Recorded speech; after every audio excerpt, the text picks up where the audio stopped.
Hai, kembali lagi sama Simon. Dan akhirnya kita bahas lagi tentang dunia medis. Oke, dan aku bakal bahas yang sedang tren sih saat ini, yaitu coronavirus. Coronavirus ini merupakan suatu virus yang sudah lama.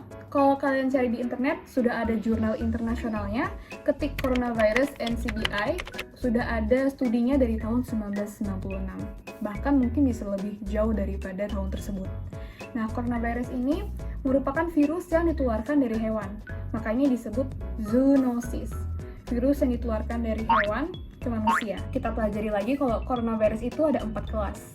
Ada alpha, beta, gamma, dan delta. Yang kita sering dengar seperti SARS atau MERS, COVID-19 itu masuk pada kelas B. Dari SARS itu berasal dari musang, lalu MERS atau Middle East yang berasal dari unta, lalu COVID-19 atau Wuhan virus atau novel coronavirus SARS-2 itu berasal dari diduga ada ular, kelelawar, hewan-hewan liar yang tepatnya dijual belikan di salah satu market pada Wuhan. Nah, untuk penularannya dia melalui droplet. Droplet itu adalah ketika kita bersin atau batuk terdapat partikel-partikel cairan kecil yang mengandung virus tersebut.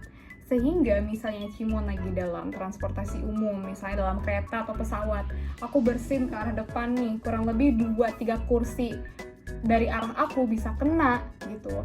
Lalu ada yang bilang, "Kak, bukannya virus ini dari tatapan mata bisa tertular?" Sebenarnya dapat ditularkan melalui mata, iya, tapi bukan dari tatapan ya.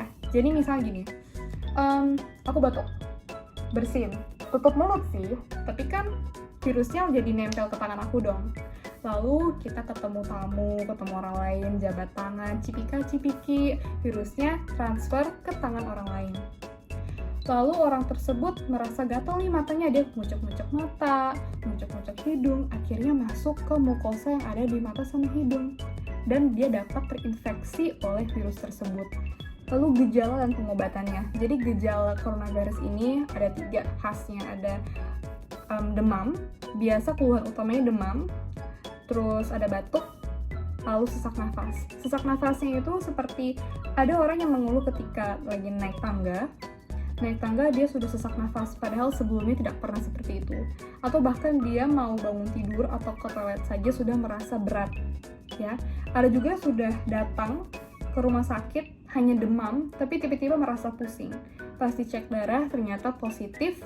Oh ya, dengan gejala tersebut kurang lebih bisa muncul di hari kedua sampai 14 hari. Jadi inkubasinya 2 sampai 14 hari sejak terpapar coronavirus. Justru Indonesia itu jauh lebih endemik sama yang namanya penyakit TB paru yang disebabkan oleh bakteri tuberkulosis. Nah, yang namanya bakteri, dia tidak self-limiting seperti virus.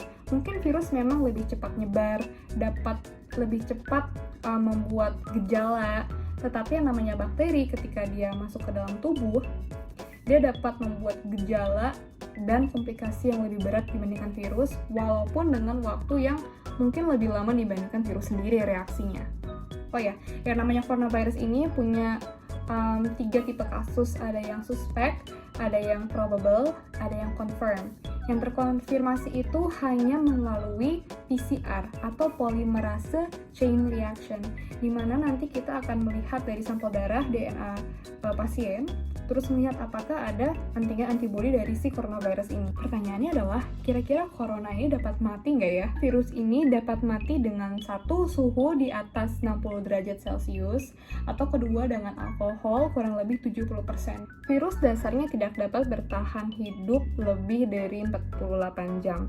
Tapi beda dengan SARS atau MERS ya, coronavirus yang kelas B ini, mereka dapat bertahan hidup kurang lebih sampai 7 hari atau dalam 1 minggu.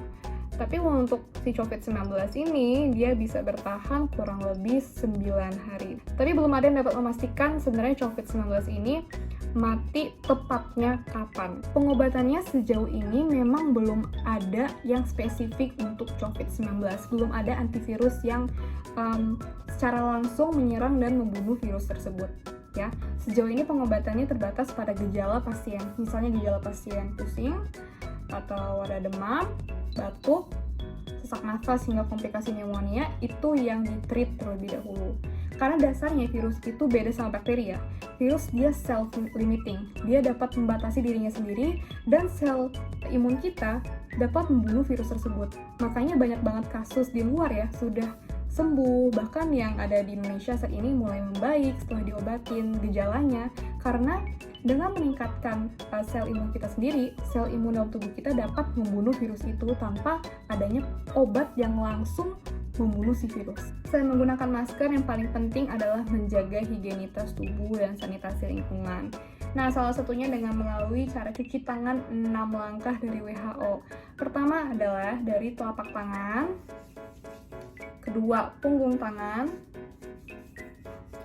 yang ketiga sela-sela jari, keempat kunci kayak orang choir ini, lalu yang kelima ruas jempol, yang terakhir yang keenam kunci kuku kalian seperti ini. Close, kukunya dibersihin, lalu bilas. Kurang lebih prosedur ini 20 detik juga udah cukup. Nah, sampai situ saja penjelasan Shimon. Semoga bermanfaat buat teman-teman yang sedang menonton. Jaga kesehatan kalian, selalu cuci tangan, bawa hand sanitizer. Buat yang sakit pakai masker. Ya, jangan telat makan teratur, sehat, bergizi. Udah kenal nama belum sih? Okay, so stay safe. So stay safe, be healthy. I hope you guys all the best. Thank you for watching. Don't forget to like and subscribe and share. Bye!